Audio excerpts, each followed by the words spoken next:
Hello, everyone, and good evening to you. We are live at this on this broadcast on this YouTube channel. My name is Jerry Wise, and I'm a relationship expert, a marriage and family expert, a life coach. Plus, I've done a few other things in my life as well.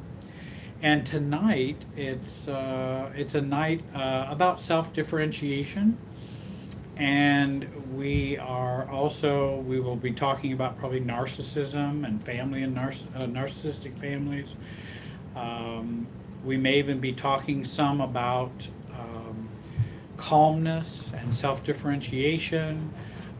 There's a number of topics that we'll probably be addressing tonight. And let me turn my live on here so I can watch the chat and have that as a part of my experience.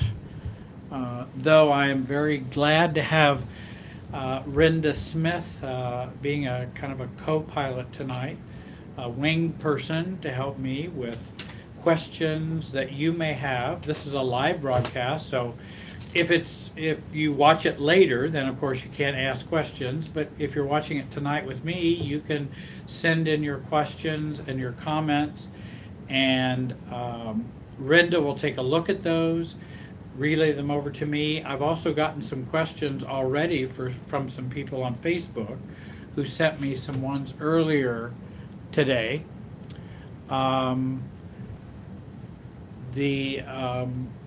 Someone asked if I was a Mason. I don't know what's there.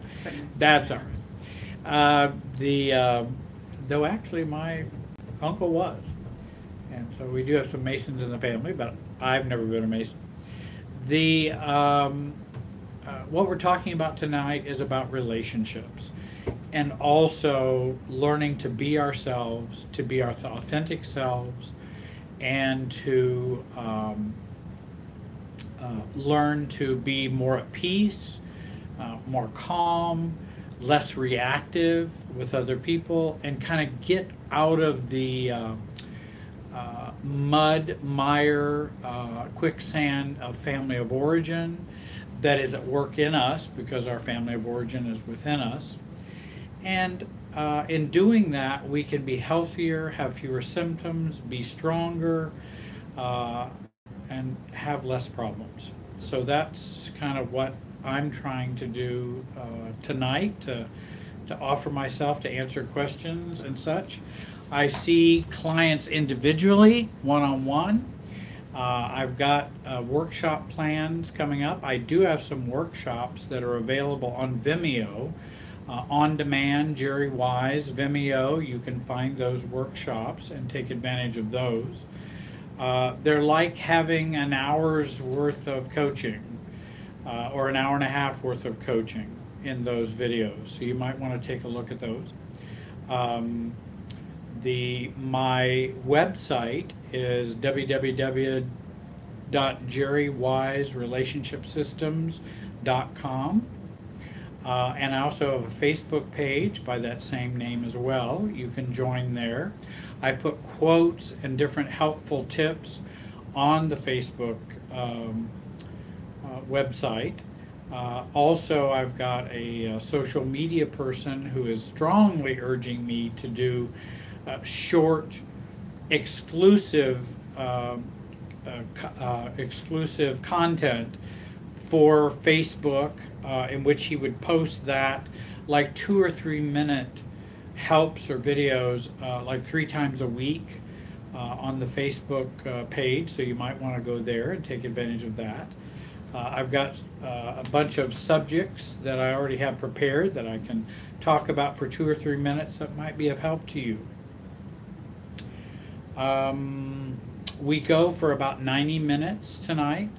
I'll try not to get too tired. I've got some things here for me to drink and to be comfortable here, and I hope you'll just sit back and listen, and also if you have questions you can interact in that way. Now, I won't be seeing all of your comments. I may see them later, but Renda will be monitoring for me. And we're here at the offices of Family Tree Counseling in Indianapolis, Indiana, and that's where this live broadcast is coming from. I'm very grateful that they have invited me to come and be a part of their Tuesday night broadcast that they have.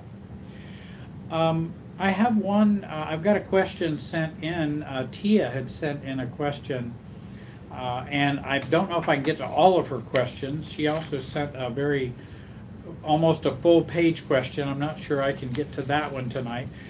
That might take about a whole session or an hour to delve into that.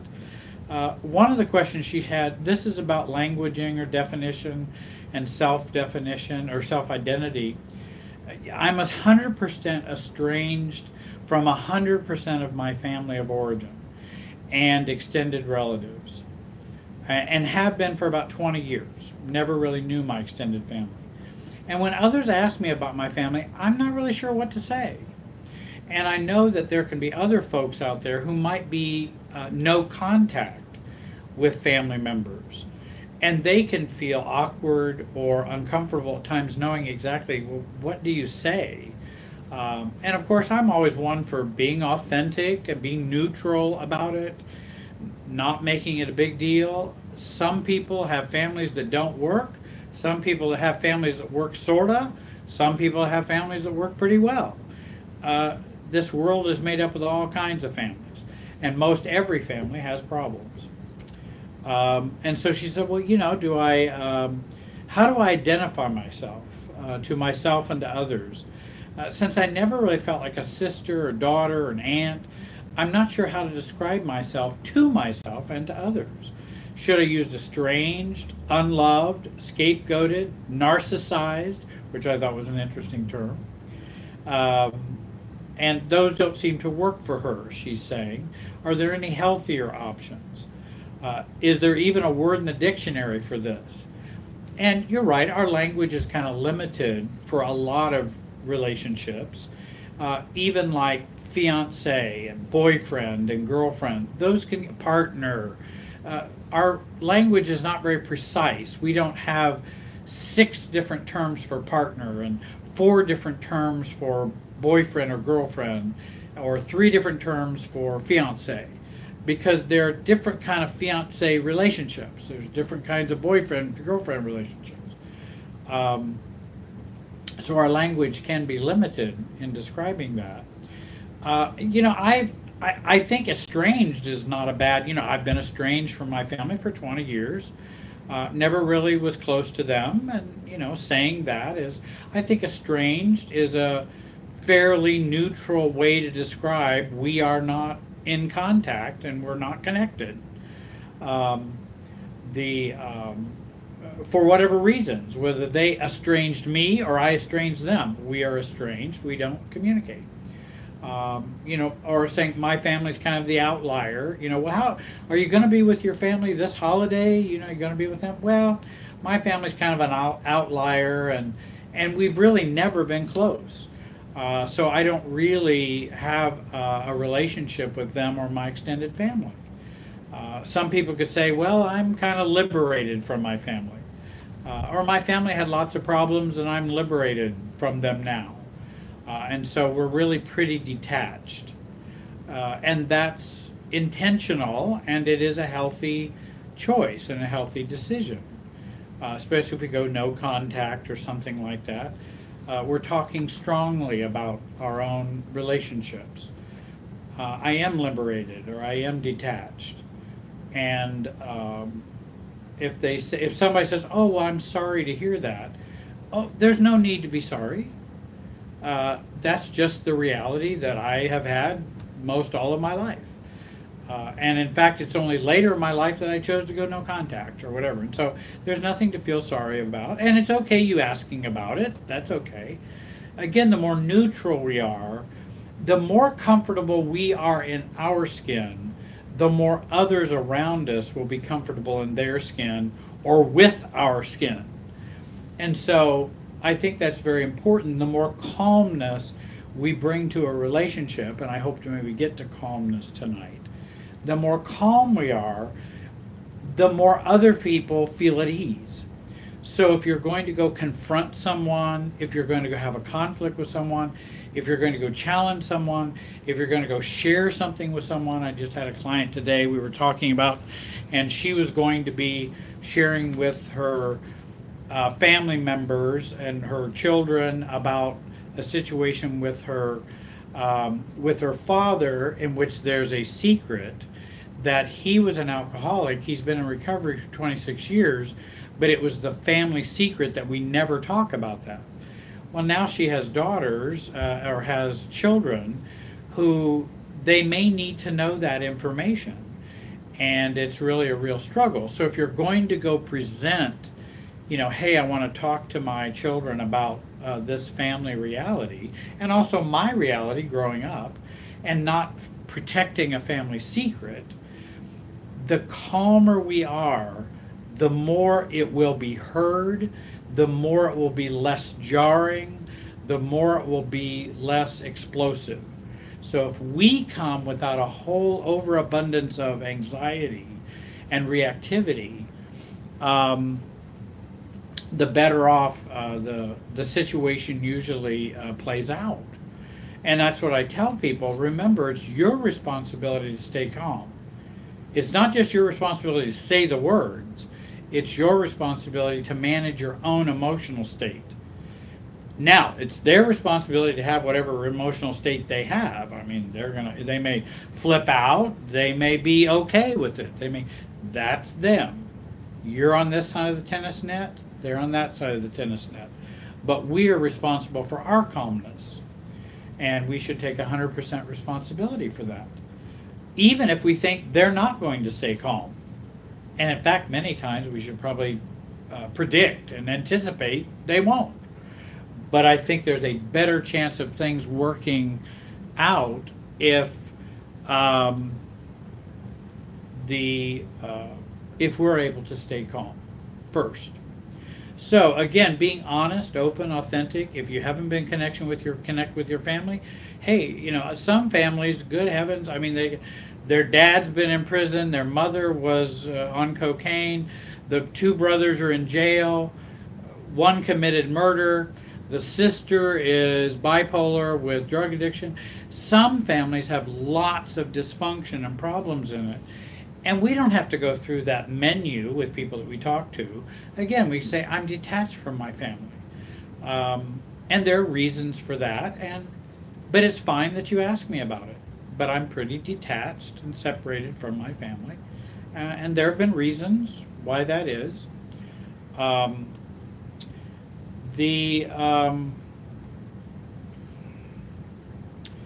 Oh, and then she does ask an interesting, so many of us will be alone this Christmas. Again, would you consider posting your piano caroling on YouTube again? And I got to thinking about that, and I thought, well, why don't I do that? I can poorly present some musical favorites for you, and maybe you would enjoy that. And I'll just go over and sit at the piano and just do a little something. And maybe that, because I had a lot of people have a lot of positive, I had a lot of positive feedback from that, and it certainly wasn't a concert performance. It was just actually I just sat down and put the phone down and went, hey, I like music. I like Christmas music. I can play the piano a little bit. Let me do that. And maybe somebody can find that enjoyable. I do have an album that I did back in about 1979, 1980. And for some clients of mine, I have made that available to them. I'm almost afraid to say that because I don't know if there would be people who would be interested in that particular album. But it was many of the songs I wrote myself, and I performed those, and that was back when I did music for a living and was doing music full-time as well as ministry and other things. But I'll consider the caroling. Let's see, there was another one. Oh yes, and Tia had another question. She said, when the pangs of intense loneliness set in, what's a good technique and I'm going to use my words, to maintain that equilibrium? What are some good techniques, or what can you do that would be helpful when you feel intense pangs of loneliness? I have certainly felt lonely before. Loneliness is a human feeling and a human condition. So we all have experienced it at some time or another. I like to think of intense or pangs of loneliness as a part of the self-abandonment syndrome.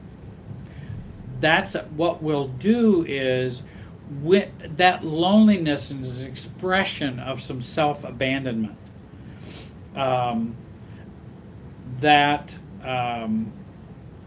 I think it's important that we look at how we are abandoning ourselves when we get into that cycle or those pangs of loneliness, because there's only one person that can make me feel better.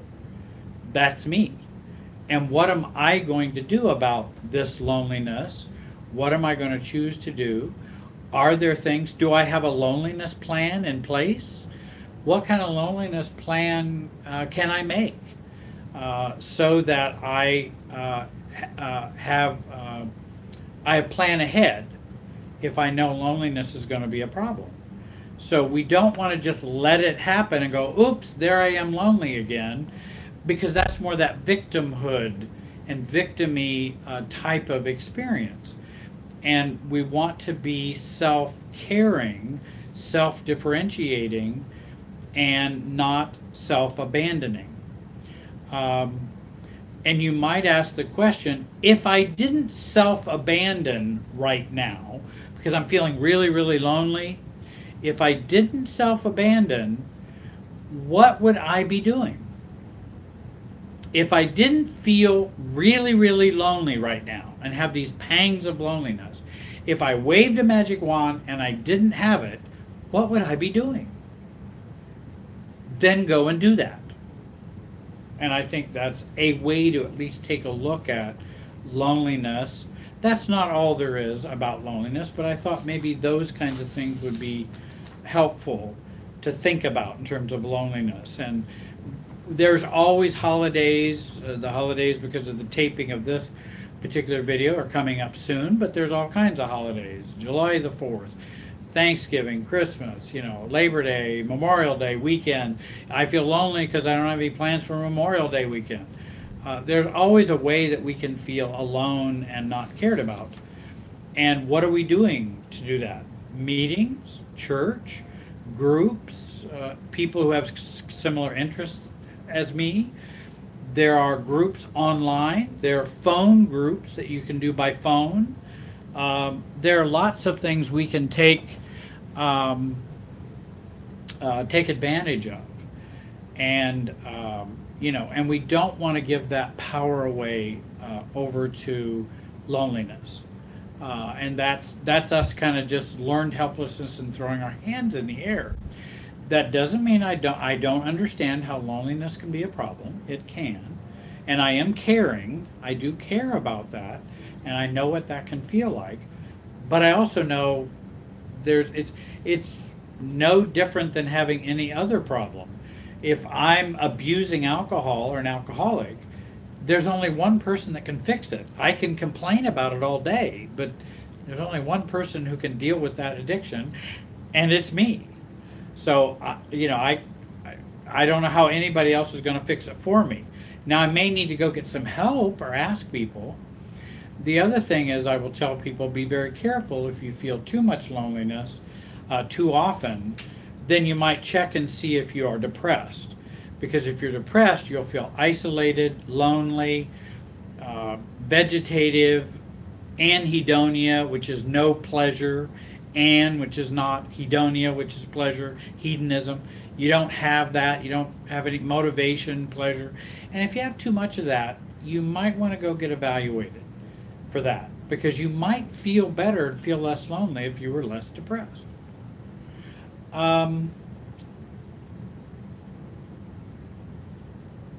I have another question. Can you explain how telling others about something, how evil my sister is to others is triangulation?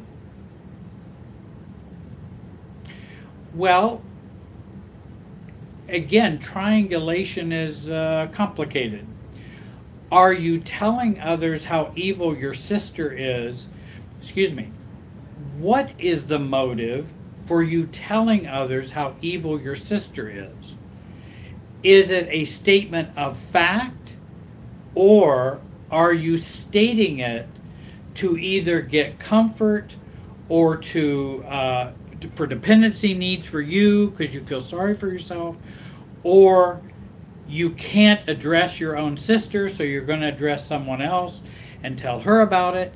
So it depends on what the motive is for telling someone, you know, I have a really evil sister. My sister was really evil. So I think that's, the triangulation would vary with why are you doing it. If somebody says, well, are you, it's Hallmark Sisters Day today, are you going to send your sister a card? No, I hadn't planned on doing that.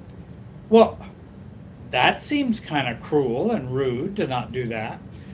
No, it's not cruel and rude. It's my sister and I don't have a really workable relationship. Well, why is that?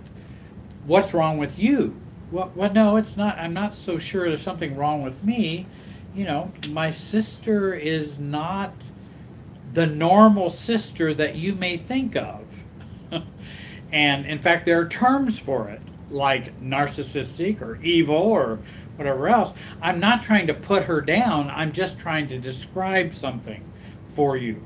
And I'm not trying to talk to you about my sister so I'm elevated and she is decreased.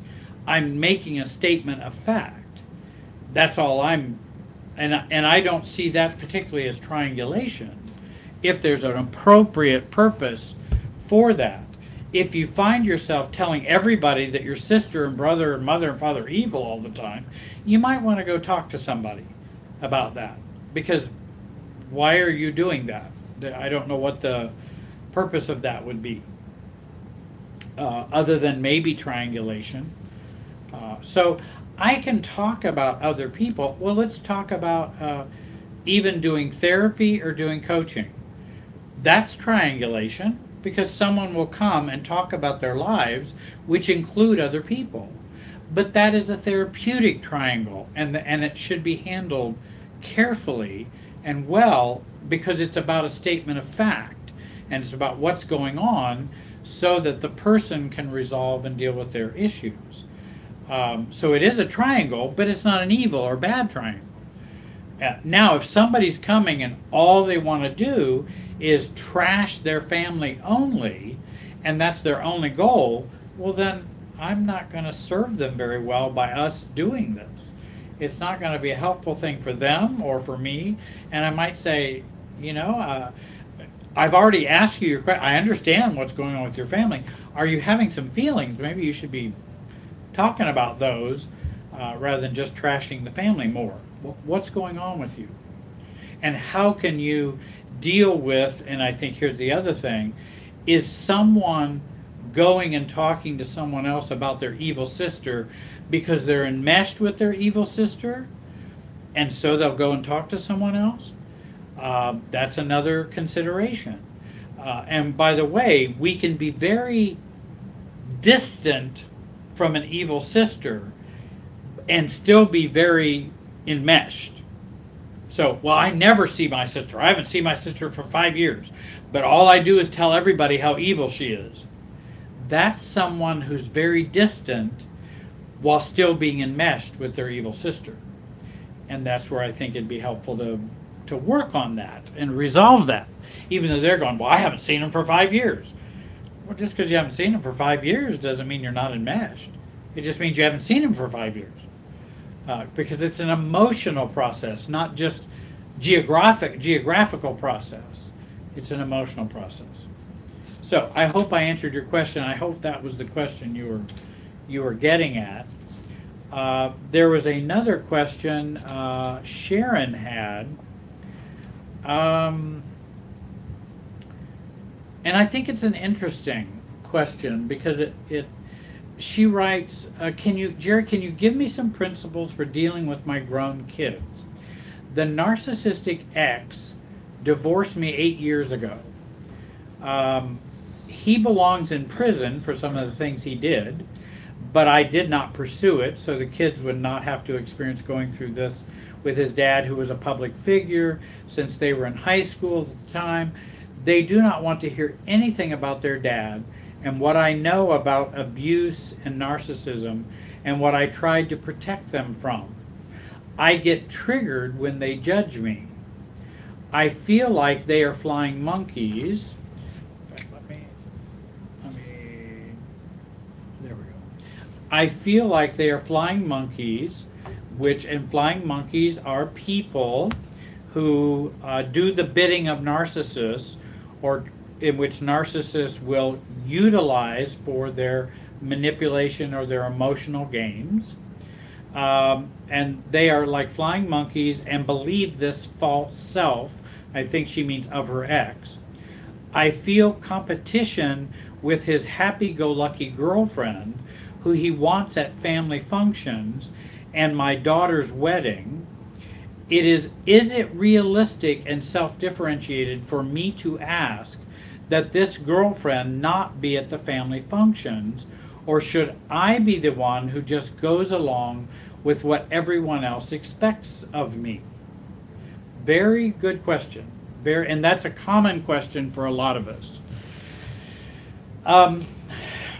When we have spent years protecting our kids against the reality of what a parent has done, the downside is that there will be some carryover and residual problems that will occur from that. And so when they get older, they may feel more attached to this parent that you have covered for or protected for so many years. And I deal with people every day, with people where these kinds of problems have occurred. And so we're kind of now suffering from our protection of them. And again, everybody's got to decide what they got to do in terms of protecting their kids or not.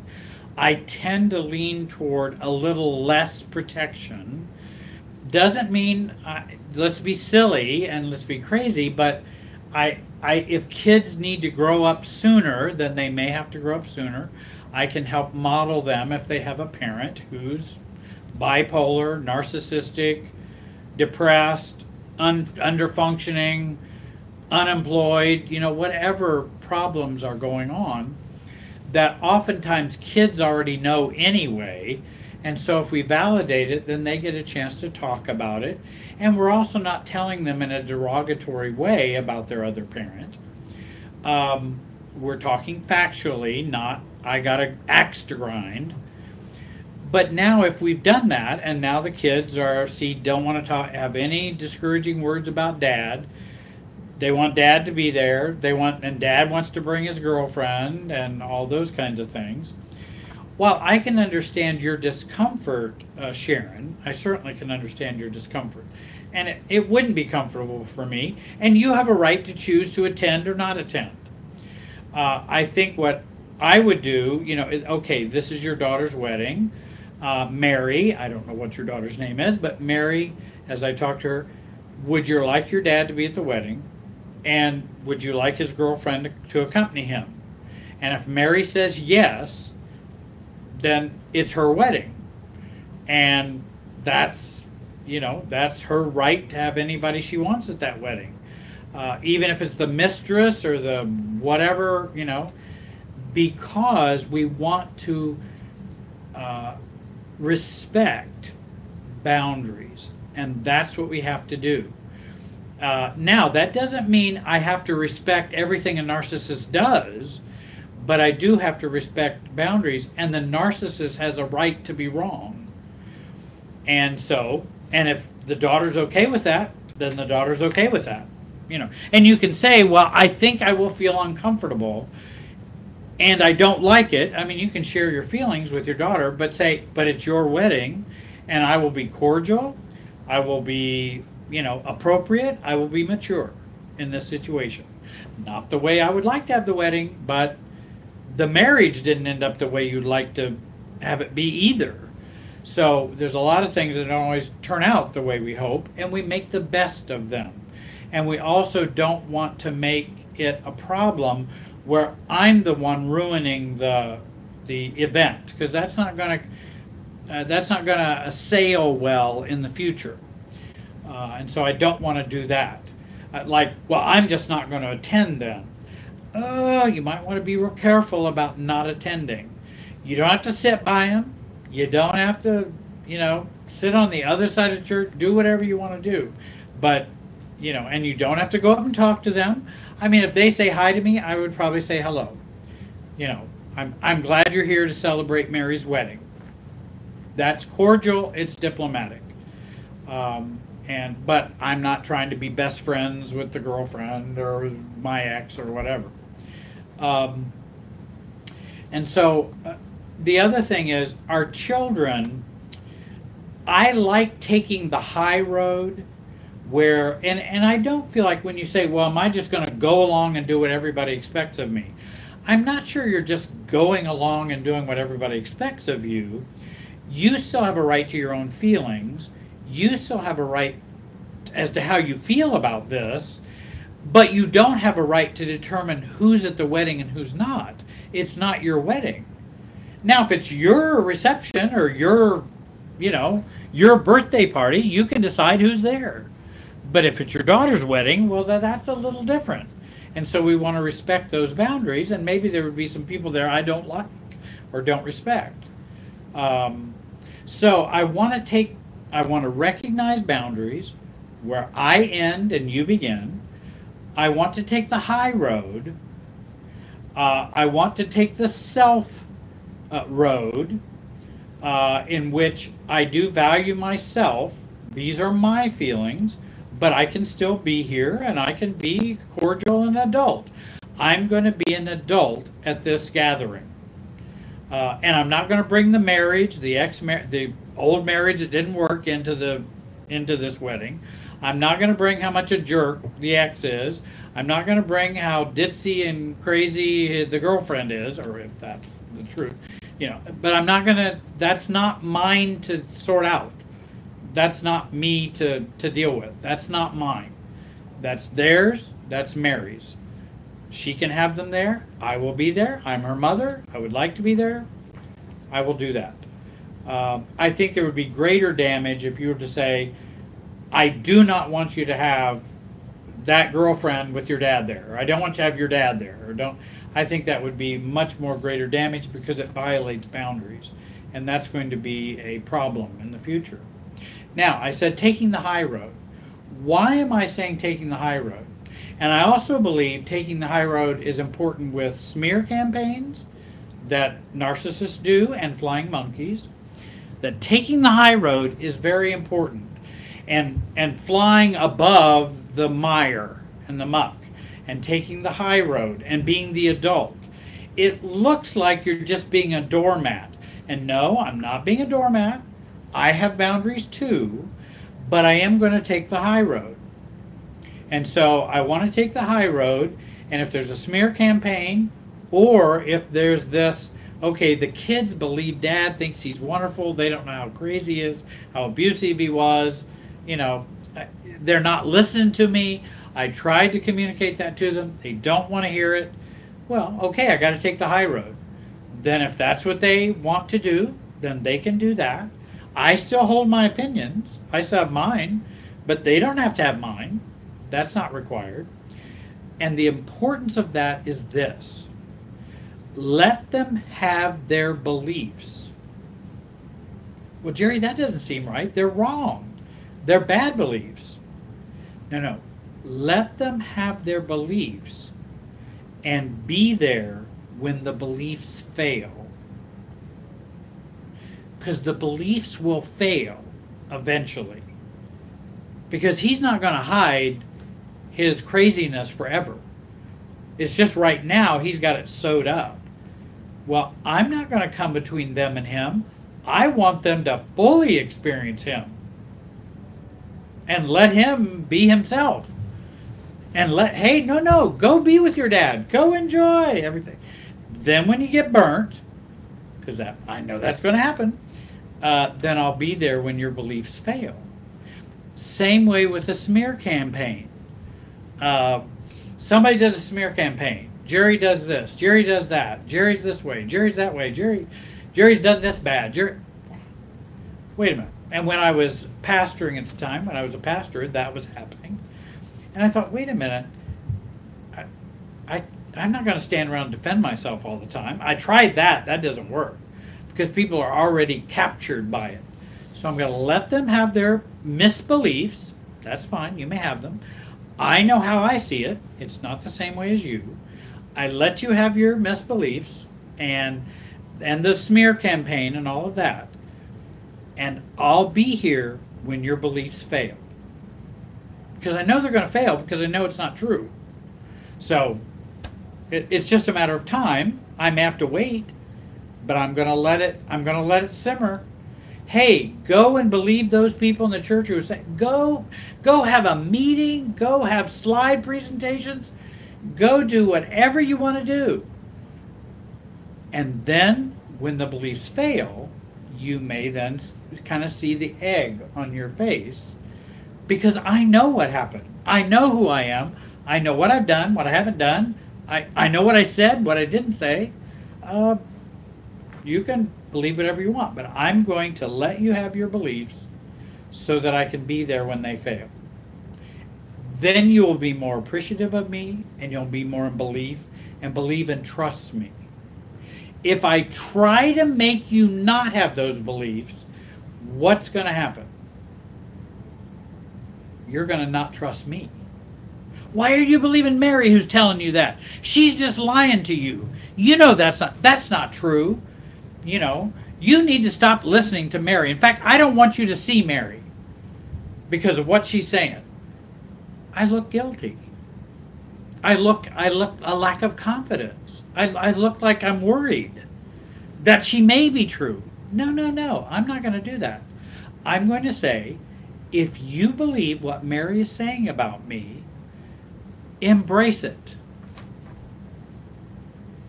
If you want to know what I believe about what Mary's saying, you can ask me. If you don't, me telling you is not going to make any difference anyway. Because you're not going to believe me. You're already believing Mary. Mary's already inoculated you. Mary's already vaccinated you. And now you have the disease. Or Mary's already contaminated you. Maybe I should say contamination. And so I can't uncontaminate you. Only in time will you then understand that the beliefs fail and they don't work. I'll be there when it happens. I'll be there. And that's exactly what happened when I was pastoring and a number of other circumstances that have happened in my life. And I decided I'm going to take care of me, believe myself, not defend myself. And, you know, if somebody wants to believe craziness, hey, people believe craziness all the time. I'm going to go on with my life, and etc. Let's see. And I talked about respecting boundaries. Oh, I know. I did want to say one last thing about Sharon and her. If you have the girlfriend, you know, the high, what did she call it? High, happy-go-lucky girlfriend. If you've got the happy-go-lucky girlfriend, and of course that's what happens because the ex and her are all in the honeymoon phase, everything's wonderful, they're having a great relationship. The happy-go-lucky girlfriend, then there's Sharon, and then there's the ex-husband, and now we have a triangle. Or we might have a triangle of Sharon, her children, or Mary, her child, and ex-husband and girlfriend. We may have a triangle that way. I want to get out of those triangles. Mary, if you want to have my ex and her as a girlfriend come, let them come. You know, they can come. That's up to you. And in the back of my mind, I'm going, And when the beliefs about the girlfriend and your dad fail, I'll be there. I'll be there for you. But sure, have them come. I'm not going to play this triangle.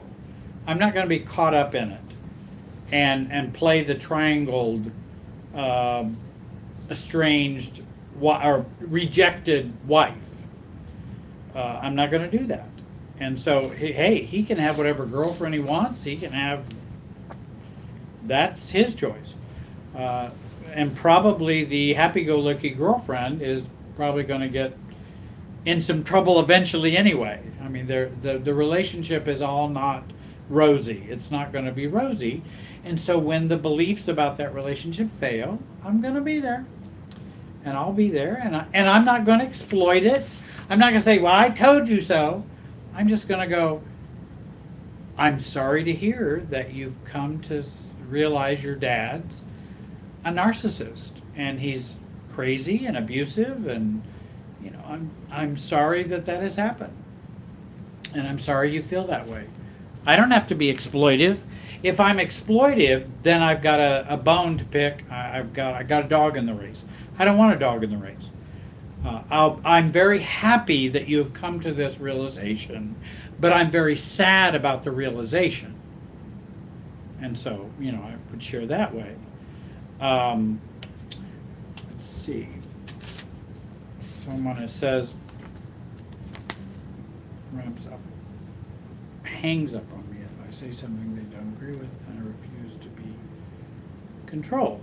Okay, Jackie's got a question. What should I do when someone constantly hangs up on me if I say something they don't agree with and I refuse to be controlled? Now, I don't know who this other person is, and I don't know what your relationship is with them. You're right. If someone I think what I would try to do is, I'm 64 years old.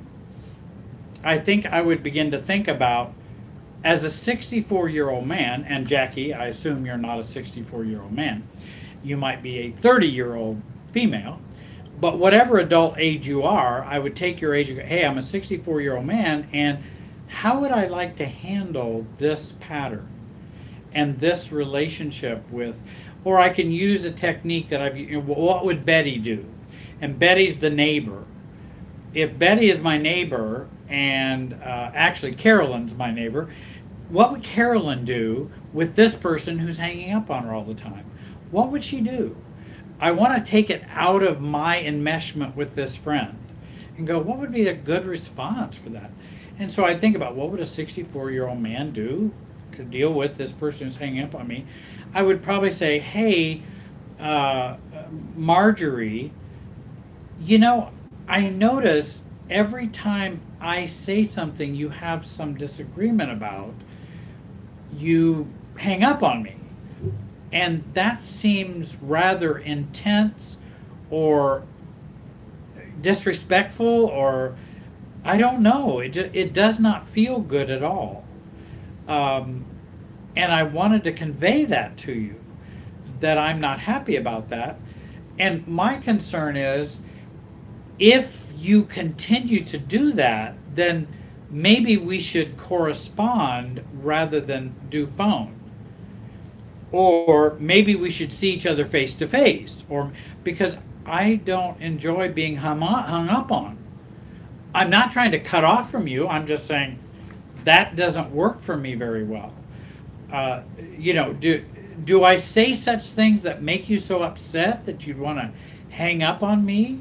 And if that's the case, you know, this may not be the relationship for me, because I'm not trying to make you upset. At least that's not what I believe I'm trying to do. But I just wanted to share, I wanted to come to you calmly and share this concern. And that if it keeps happening, I'm going to have to reassess the phone conversations that we have. You know, and I don't care whether that's a parent, a sibling, you know, whoever. Then we need to communicate in a different way. Then let's do email. You know, at least it's harder to hang up on an email, you know, or a text.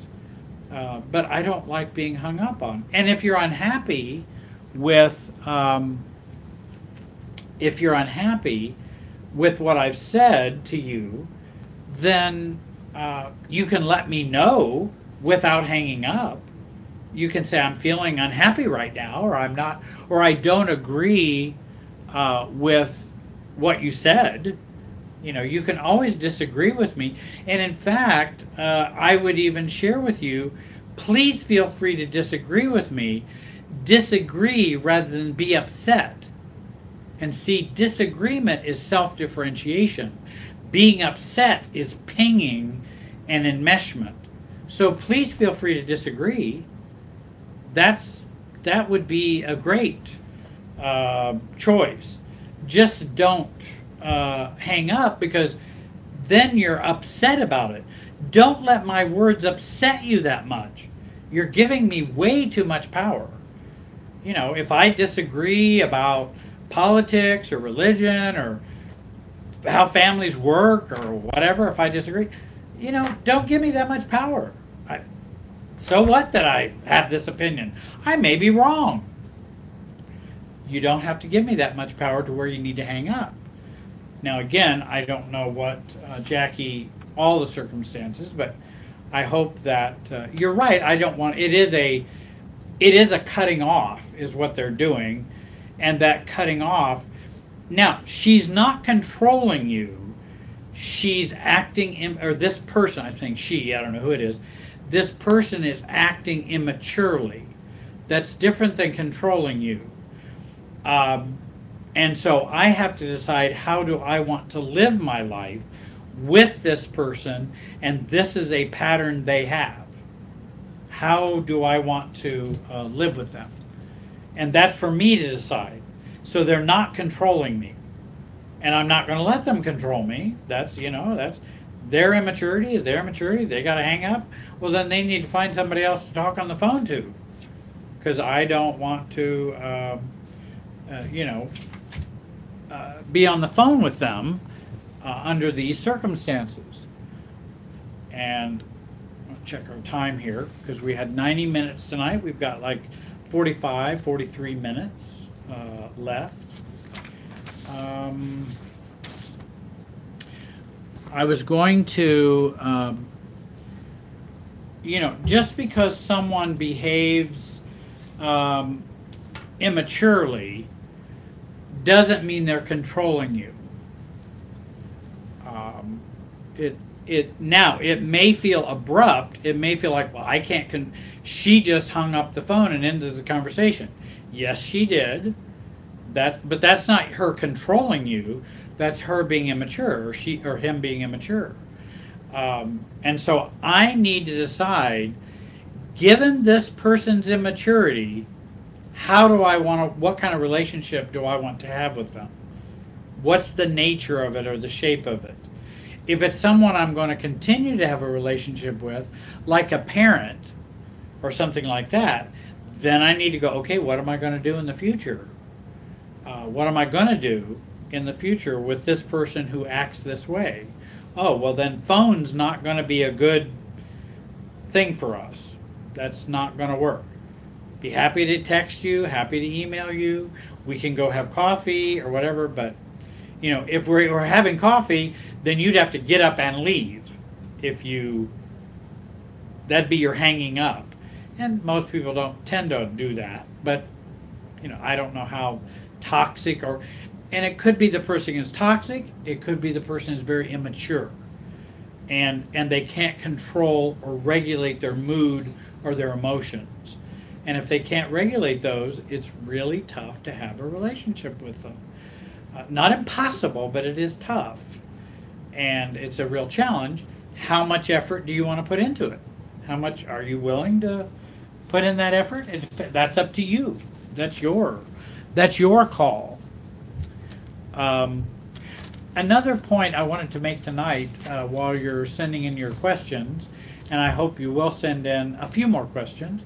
I have plenty I could talk about, and maybe you just soon I do that. Let me get a quick drink here. Maybe give your ears a little rest.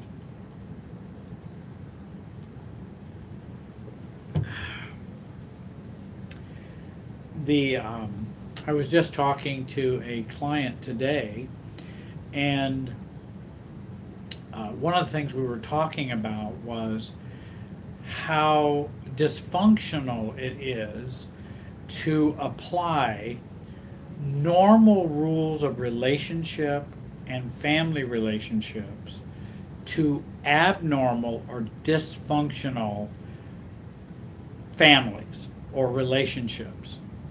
And oftentimes we will do that. And I think what I think of as self-differentiation is when we can know when to apply normal rules and know when to not apply normal rules to relationships. Let me give you an example. Two parents. One is alcoholic, one is malignant narcissist. Okay, normal rule, and let's talk about a Christian rule or whatever. Honor your father and your mother. What should you do? That's the norm. That's what people talk about, honoring their father and their mother. It's one of the 10 Commandments. That's considered a rule. And the, I don't know what that is. Oh, it's Lexa, I see. Lexa is picking up my words here. So in applying those rules, we then want to go, well, how do you apply honor your father and mother to a dishonoring father and an addicted, dishonoring mother? What are you going to do? Oh, well, I should just be a doormat and go pay for all of mom's alcohol and be a doormat for all of dad's narcissism, and that will be honoring my father and mother. No, that's applying normal rules to an abnormal relationship or situation. And that's where I try to help people apply those rules in an altered way so that it's a more healthy relationship that we have with unhealthy folks. Rather than it's just, well, don't you love your brother? Don't you love your cousin? Don't you care about your grandmother? Yeah, but my grandmother paid for all of my sister's college, bought her a car, then bought her a boat, then gave her a $1 million condo in LA, and hasn't given me anything because she's a narcissist and my sister plays her for that. So what am I going to do with that unhealthy dynamic that's in the family? And how should I deal with that? And how should I deal with grandma? And I don't think we should just apply the normal rules of Norman Rockwell or the perfect ideal family in that way. I just don't think that's a healthy way to do it. And someone who's self-differentiated will know to do that and not do that. Someone who's not, who's rigid, and okay, well, the rules say I gotta love my grandmother no matter what she does. Well, no, you don't. Now, I'm not saying go slice the tires on your grandmother's car. I'm not suggesting that, but I'm saying you don't have to have a deferential relationship with your grandmother who has not been fair and who's not been very appropriate in terms of those kinds of things. Grandma has a right to do whatever she wants to do with her money. That's true. She can buy your sister a yacht if she wants to. That's her right.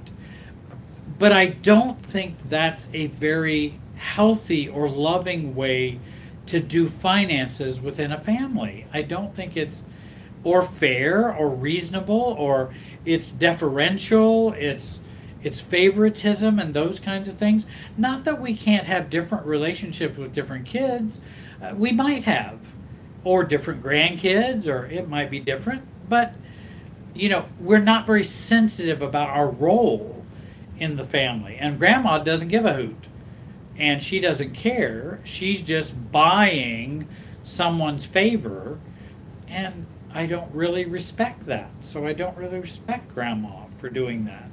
and I'm not sure how much grandma really loves me. I'm not sure grandma really even knows how to love. And that's the other thing. How do you apply the rules of loving family to a family who doesn't know how to love? How do you apply those rules? People do it all the time. They apply those rules to a dysfunctional system. So I just think that's something you might want to consider so that we don't get into an all or nothing thinking or perfection thinking where, okay, it says honor your father and your mother, so if dad wants to criticize me and completely trash me and cuss at me in front of everybody at the restaurant, I need to honor him and let him do that.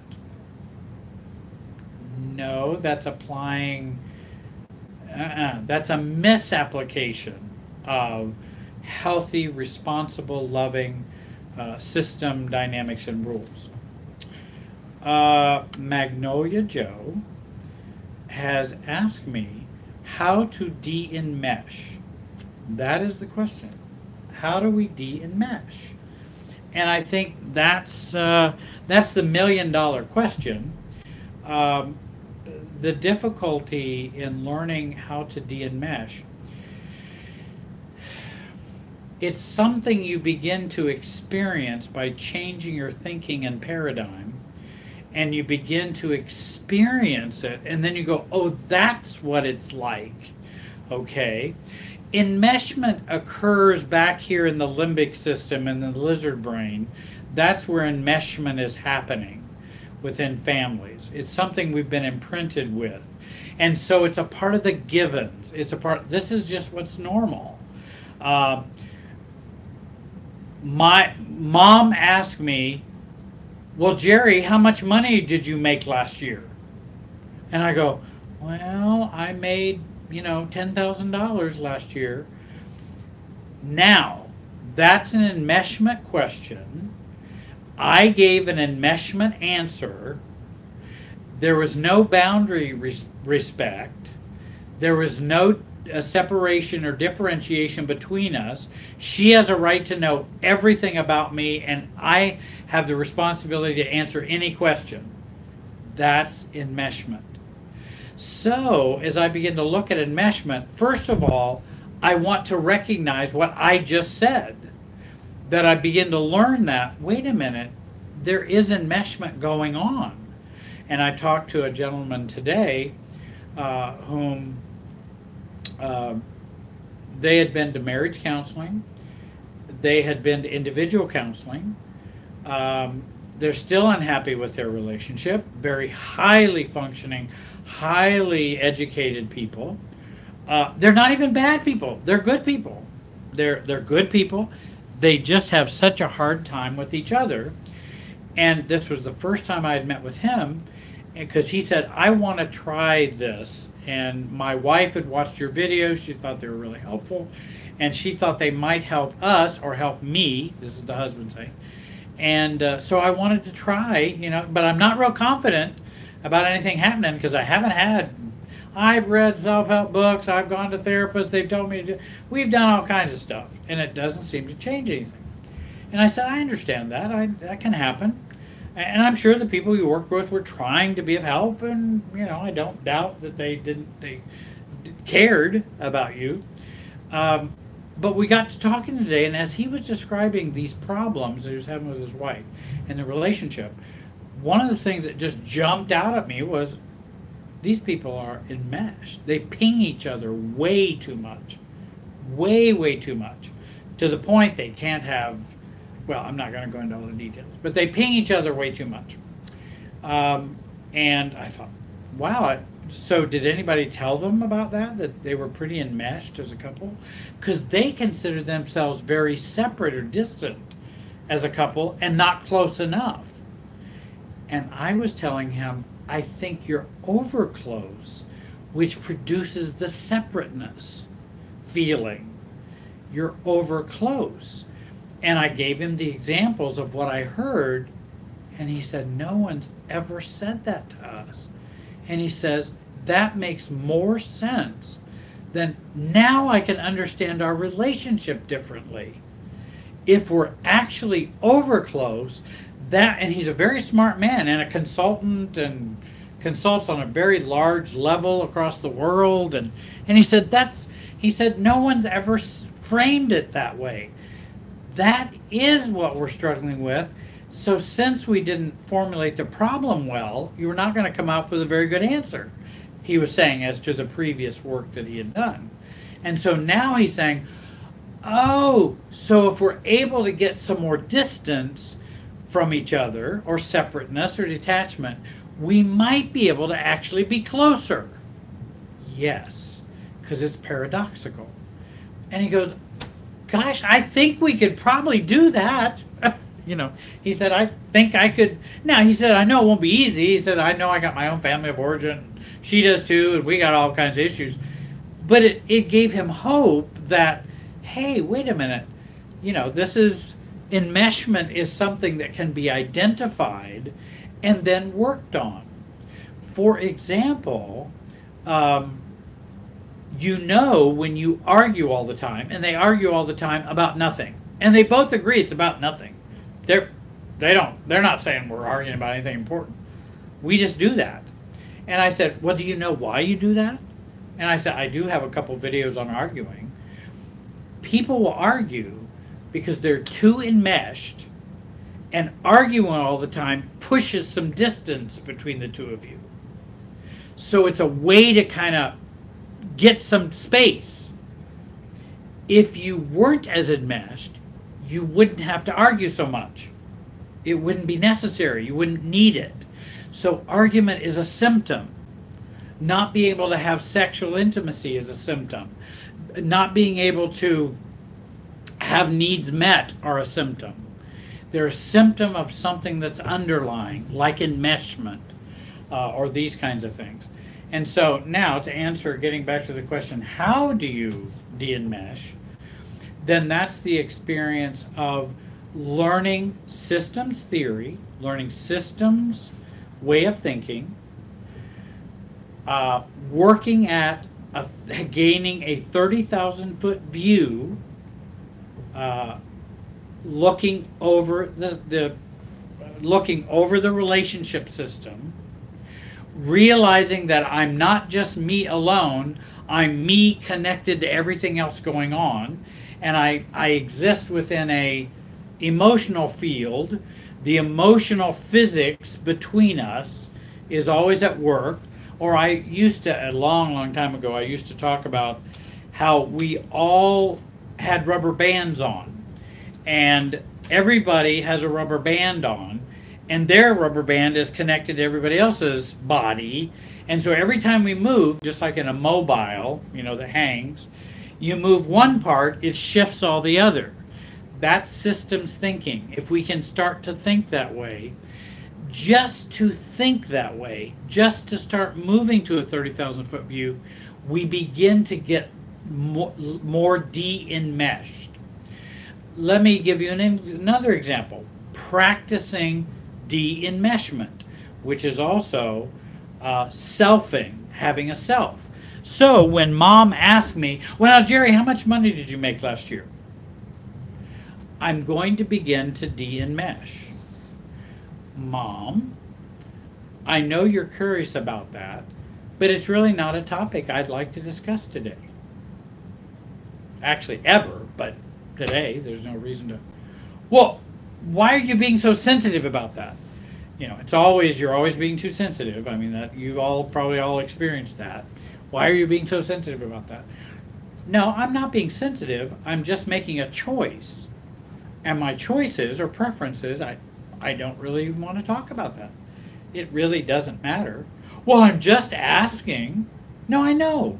You are asking. I don't doubt that. I knew you were asking when you were asking. But that doesn't mean I want to give an answer. It doesn't mean it's a topic I want to discuss. No different than, well, Mom, how are your hemorrhoids? You know, I may want to know, but that may not be the best. You know, why are her hemorrhoids my business? Now, if she needs my help or needs me to go get some hemorrhoid cream, forgive the illustration, but sometimes we got to laugh about things. that I'll go get the cream for her. But I'm not going to say, well, how are your hemorrhoids doing? I don't need to be in her life that far. You don't need to be in my life that far. We need more separation. We need a tennis net between us. And that doesn't mean I'm cold, uncaring. And in fact, if my mom would say, hey, Jerry, I'm really suffering, could you go get me some medicine for my hemorrhoids? Of course I would. No problem. But I'm not going to come back and say, well, how did it go putting that on? You know, that's not for me to do. I need to be respectful and respect boundaries. I also want to be respected and respect boundaries for me. I don't want to discuss how much I made last year. That's just not something. Well, I don't know why you're being so sensitive, and you told me last year. You know, Mom, I did tell you last year. You're absolutely right. I've just chosen that I'm not going to do that anymore. I just chose to do it. Well, why? Gosh, I don't know. I just don't want to. It's a preference. I just don't want to. Yeah, but why are you being so secretive? I'm not being secretive at all. I just don't want to. And that's not a secret. It's just I don't choose to. And so now I'm starting to de-enmesh. If I can do those kinds of strategies and begin to have boundaries, not answer questions I don't want to answer. When someone pings me, for example, and and if I notice how much I am pinged by somebody, in fact, I think it seemed like, or one of the questions was how much the ex, or how much someone would. Oh, I know. She did say this is a good. In the question, I think it was either Sharon or Tia, and I remember I was gonna mention that. Let me know. Oh, here we go. It was Sharon's. It was Sharon's. Great question. And she says, you know, for all those years I tried to protect her kids from the narcissist, and I get triggered when they judge me. Enmeshment, triggering is enmeshment. Triggering. Now, I realize we can be triggered from our past circumstances and trauma and things like that, but it also has an enmeshing factor. I don't want to be triggered by the kids. If they're going to judge me, I can say, I don't appreciate that. That feels judgmental. I'd ask you not to do that. But I'm not going to give them that much power. And that's a part of de-enmeshment, is when I take that power I keep giving away, which is the enmeshment, and start keeping it over here on this side with me. I'm not going to give the power to the kids to trigger me about that. My kids are going to be judgmental. Such a shame. So what? Of course they are, because they grew up the way they grew up. They have to protect their dad and be negative towards you. That's what the way it has to work. It's not personal, it's the system. And so I can take my power back and go, okay, well, that's what they want to think. It's a shame. I'd like to have a better relationship with them. I can even tell them, I'd like to have a better relationship with you. But it seems like judging me seems to be more something you'd rather do. But I'm going to go on with my life, and I'm going to let the judgment come to here and then drop down. I'm not going to absorb it. I'm going to observe it rather than absorb it. And that's a big key for de-enmeshment. And de-enmeshing is don't absorb, observe. Watch, listen, think, hear, smell, but don't absorb. And just go, and take in all that emotionality, because then we're taking in all that system, those system feelings, and that system stuff that's in the system. I don't want to be ruled by the system. Family of origin system, the family of origin system in me, the system between me and my boss, the system between me and my spouse. I don't want to be ruled by that system. I want to be me, a self-differentiated 64-year-old man. That's who I want to be. And so I want to work on absorbing rather than work on observing rather than absorbing. Oh, Annie asked, does enmeshment develop because of a lack of boundaries? Enmeshment is a lack of boundaries. And it's a lack of respect. It's a lack of knowing where I end and you begin. And we learn that growing up.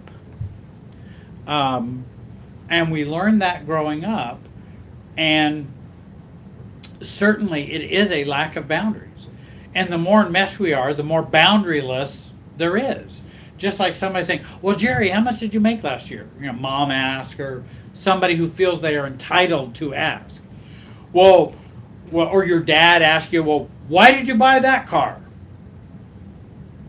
Huh? Well, I'm confused. Why are you asking? Well, I just wondered why you bought that car.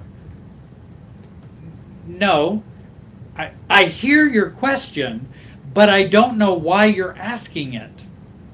You know, I'm not stupid. I do have ears. I know you're asking. I wouldn't say that, but I'm saying I'm being silly. But I hear the question, but I don't know why you're asking it. Well, they don't want to tell you why. They may not even know why, but they're boundaryless. And so I'm going, well, I don't know why I'm answering that. I mean, some of the obviousness about it is because I wanted to. And that's the car I chose. I mean, that's why I bought it. I mean, I didn't buy it because I hated it. You know, figured you could get that. Well, I want to know why you bought that. That's a foreign car. That's not an American-made car. I noticed that. You're right. It is. And I still am not sure I get it, Dad. I'm not sure I get what you're, well, I don't know why you're being so difficult. And see, the reason why they feel I'm being difficult is because I'm not playing the game anymore. And that's why I feel so difficult to them. Because we're just supposed to roll with this no boundaries. That's what we're supposed to do. Just roll with it. And that's the way we've always rolled with it. Why are you not rolling with it now?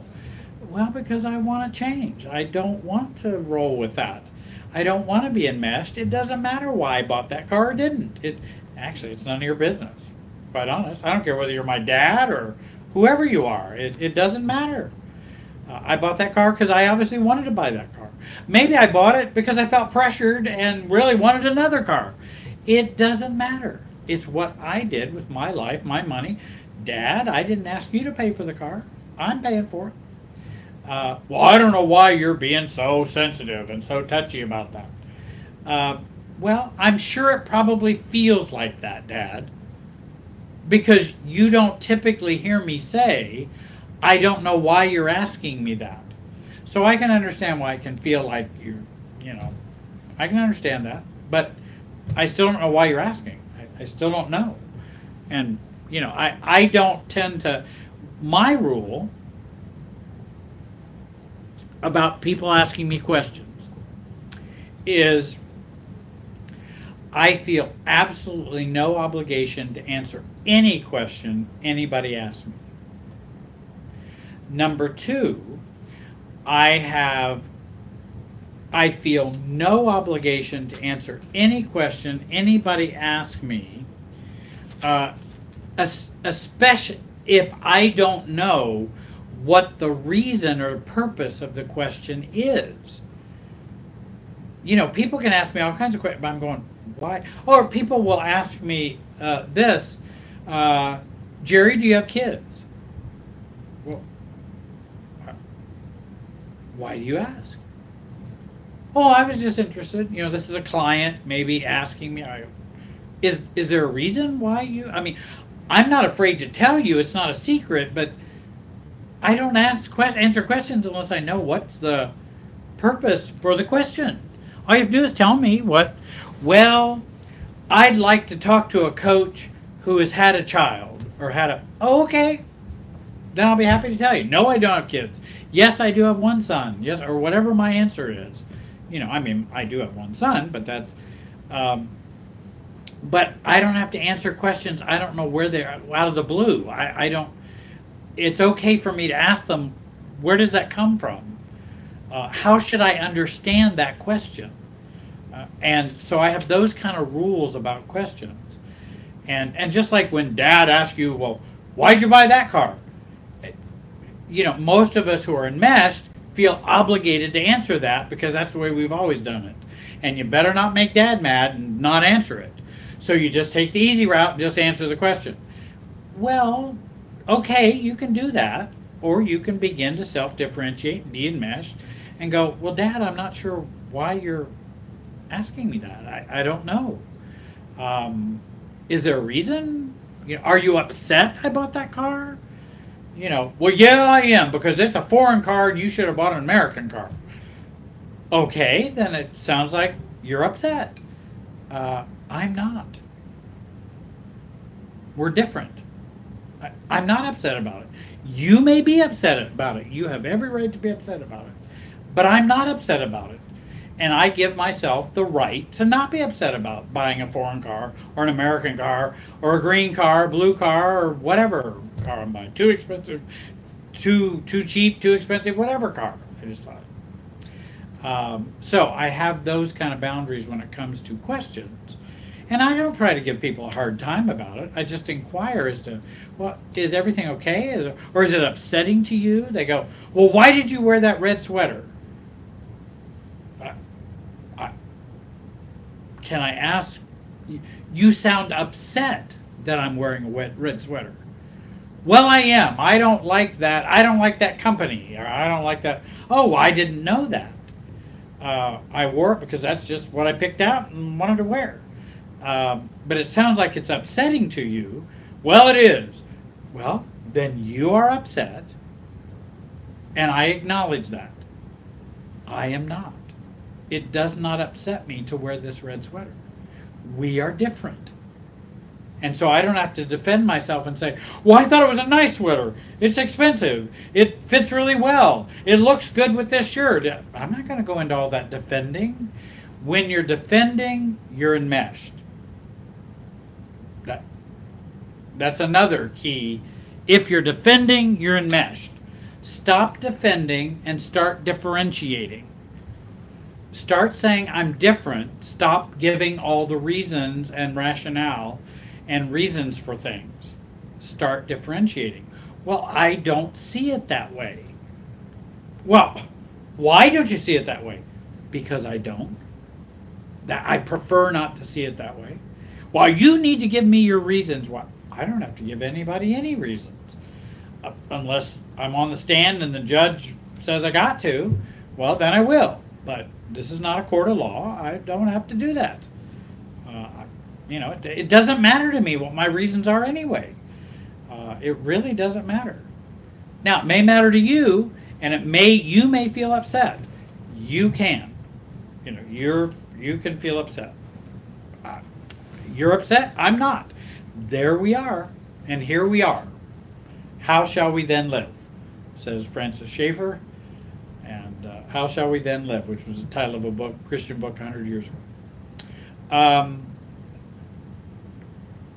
Yeah, can you talk about dealing with guilt while de-enmeshing?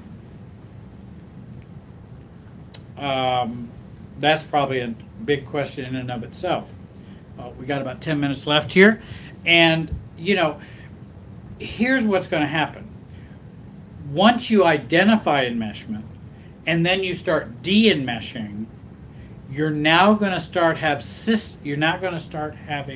systems feelings that are going to come in to tell you to change back. And guilt is a big systems feeling that's telling you to change back and don't hold to the self-differentiation. Well, if I tell Dad, if I say, well, Dad, why are you asking? Gosh, I feel really guilty confronting Dad and not giving him the question. I feel horribly guilty. Let me just answer his question. You can do that. Or you can go, wait a minute. I know I'm going to feel guilty. Guilty is going to be a false guilt that occurs so that our system remains like it always has. And so it keeps me from self-differentiating. So guilt has to come up so that I will change back and be the way the system worked. Now, the wonderful thing about that is we can recognize it and go against it. Even though I feel guilty, I don't have to act on my guilt. I can go, that is a systems feeling that's happening right now. I'm not feeling truly guilty because you haven't done anything wrong. It's not true guilt.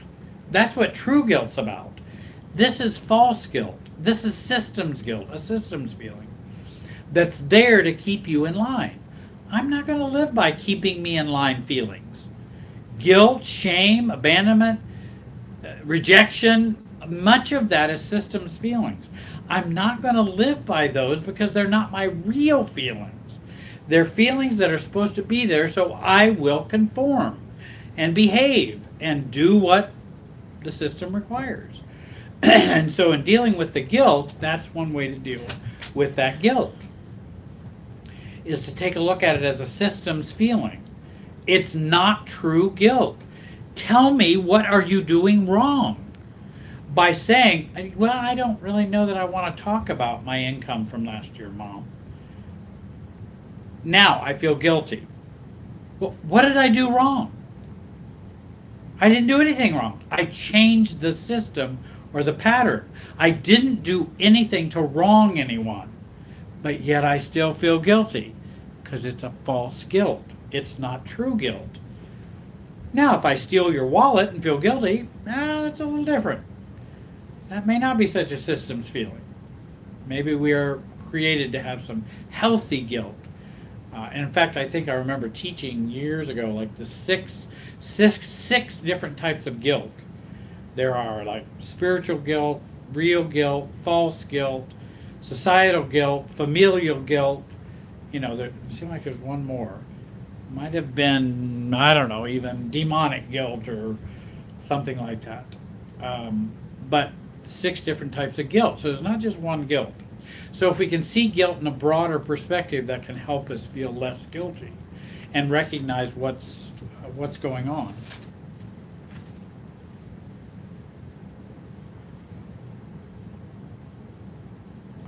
Soren's got a good question.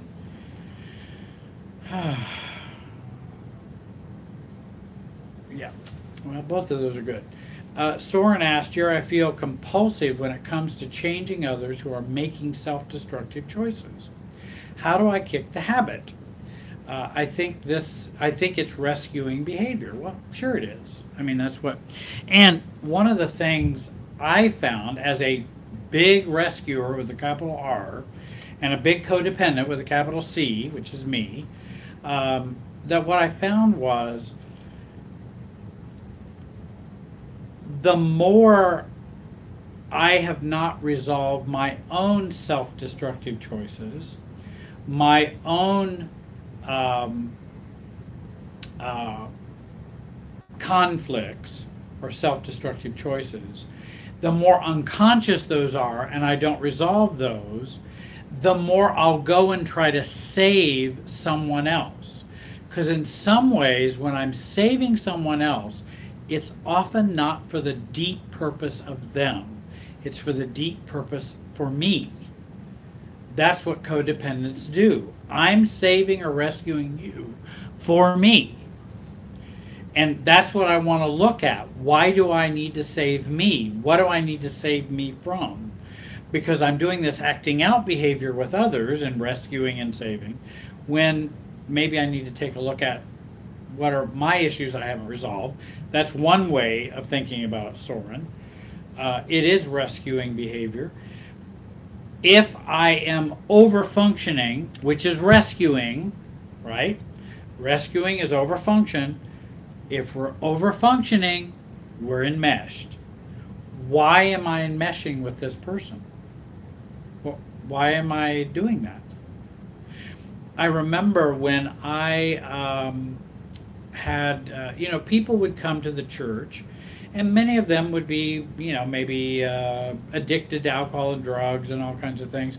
And they would come and say, oh, I need money for gas or rent or whatever, but actually it probably was for drugs or alcohol so often. And I'm going, gosh, and I felt guilty because I wouldn't help them, because I needed to overfunction. And how should I say no? I shouldn't say no to anybody. But actually, then I began to realize, wait a minute, they're playing me, and I know they're playing me. How can I deal with them in a way if they're playing me? How can I be strategic in a non-hurtful way? Well, take your lying butt out of here and I'm not giving you any money for drugs and alcohol. No, that's not loving. That's not caring. They have problems, and addictions are an illness, and I understand all that. But that doesn't mean they can go from church to church to church and just get money, to go use. That doesn't seem like a wise. We have a very strong rescue mission in our town, very, very strong. I know they can get help there for anything. And we contribute to that, and the church would contribute to that. So I come out and I go, well, and I felt very enmeshed with them just by them asking me to help them. And that's a good way to enmesh somebody. Oh, I need your help. That's an enmeshment move. Poor me, I'm a victim, That's an enmeshment move. We're trying to pull somebody in to us. And so I didn't want to get pulled in, so I would go out and they'd say, oh, we've been having trouble, we got kids we got to feed, we got da-da-da. And I go, really? That's awful. Well, we're having a hard time paying for a new roof on this church. And, tithing is down. It's been a real mess. And, I think I'm going to have to get a pay cut, and it's just been really, I'm taking a one down position so I'm not over functioning. And then they get tired of hearing my woes and go off looking for another victim or another people that they can, manipulate. And I figured that's a better way to handle that kind of, where someone wants to pull me in to enmeshing with them and over functioning. Wendy writes, I just found out I'm an empath. Someone who feels very acutely in the interaction and relationships with other people. That may be not the best definition of empath, but at least somebody who's very empathic, feels other people and that sort of thing. Would it be difficult for an empath to be able to stop the enmeshment? I believe, and that's a very good question. I think that someone who's an empath needs to even more be on guard about enmeshment. You can use empathic gifts, abilities, personality, temperament, whatever is that empathic part of you. You can use that in a positive way. But we have to be particularly careful about being drawn into enmeshment, because enmeshment is not the same thing as empathy. Enmeshment is over empathy. And so we can be pushed to over empathy, and I don't want to be pushed to over empathy. It's okay for me to be empathic. You can be an empath. But also you want to be mature and be, let's say in my case, a 64-year-old male empath. Okay, I'm that. How would I handle the feelings I'm having as an empath regarding this person or interaction or pattern? Am I going to use my wisdom, my knowledge of systems, to handle it in a mature, self-differentiated way? I can still be an empath, but I don't think an empath gives you license to not have to be self-differentiated. That's not a license to do that.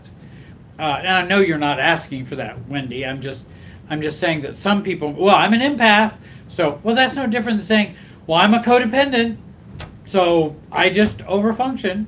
Well, okay, you are 0% responsible for being an empath. You're 100% responsible for how you deal with that, how you share it, how you live it, and how you are as a mature adult. And that's the true with most anything. If you're an empath, then you have a larger challenge there.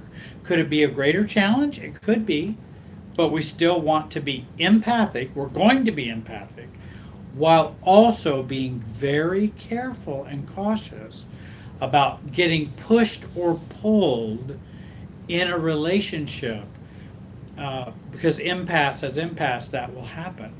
We will get pushed or pulled in that relationship. Well, I think I have probably bent your ear so much tonight, and I appreciate you listening. I hope you'll take a look at my YouTube channel, this one here, that you're seeing it live on, and also check out my YouTube channel, Jerry Wise Relationship System. I think I've got about 150 videos on there, and that you'll make comments and those kinds of things. If you would like to work with me one-on-one, you can contact me at, and I will put the contact information on the description for tonight's broadcast, and you can contact me directly. Give me a few days if I'm behind on my emails, and you can also contact me through my website. You can send me an email that way too. And if you'd like to work with me, I work with people all over the world.